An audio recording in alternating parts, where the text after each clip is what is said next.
तीन पक्षांचं राजकारण कुठे नेतंय देशाला आणि राज्याला असं वाटतं? बिहारकडे चाललं. मंत्रीपद महत्वाचं नाही माझ्यासाठी. माझी कामं करणे मला लोकांनी निवडून दिलेलं आहे. माझ्या मतदारसंघातली काम मंत्रीपद मला महत्वाचं नाही आहे. माझं नाव कट झाल्याबद्दल अजिबात दुःख नाही, परंतु ज्या पद्धतीने ते घडत जाते म्हणजे विश्वासात घेऊन लोकांना काम करायला पाहिजे, ते न झाल्यामुळे नाराजी 100% काही चालायचं. त्याच्याऐवजी आता प्रांत चालायचे, विभाग चालायचे,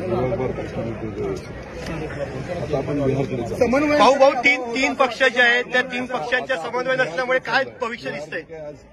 अनडेव्हलप्ड आहे. त्याचं सगळ्यात मोठं कारण जातीयवादावरचं संपूर्ण राजकारण.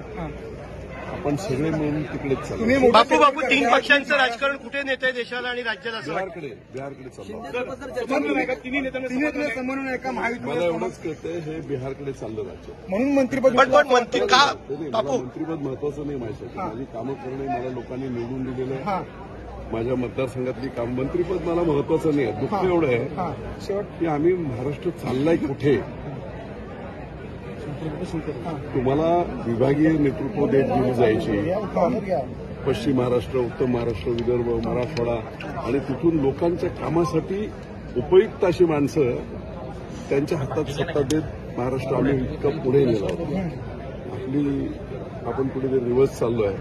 आपण कुठेतरी बिहारच्या बाजूने. असं का वाटतं बिहारच्या बाजूने का चाललं? काय अशा घटना घडल्या की तुम्हाला वाटतं की बिहारच्या आता ते हिंदुत्व वाटतंय? काय विषय नाही? हिंदुत्व अजिबात नाही. हिंदुत्व जातीयवादीपणा जो चाललाय तो धोकादायक आहे. शेवटपर्यंत नाव मला माझं नाव कट झाल्याबद्दल अजिबात दुःख नाही, परंतु ज्या पद्धतीने ते घडत जाते म्हणजे विश्वासात घेऊन लोकांना काम करायला पाहिजे, ते न झाल्यामुळे नाराजी 100%. पुढची भूमिका काय? बापू 2.5 वर्षानंतर मंत्रीपद मिळावं अशी अपेक्षा आहे का? 2.5 वर्षानंतर मंत्रीपद दिलं तरी मी घेणार नाही. पुढची भूमिका काय असेल? मला दिलं तरी मी घेणार नाही. गरज नाही. मला माझ्या मतदारसंघातली कामं मुख्यमंत्री वगैरे यांच्याकडून करून घेणे एवढं आहे. मला काय मंत्रिपदावर आलेलं नाही. मंत्रिपदाबद्दल मला राग नाही, वागणुकीबद्दल प्रचंड राग. एकनाथ शिंदेमध्ये राग आहे थेट प्रश्न नाही. असं आहे ना, ते ठीक आहे. आता ते कोणाचं नाव घेण्याची गरज नाही. सौजन्य काहीतरी एक म्हणजे असायला हवं.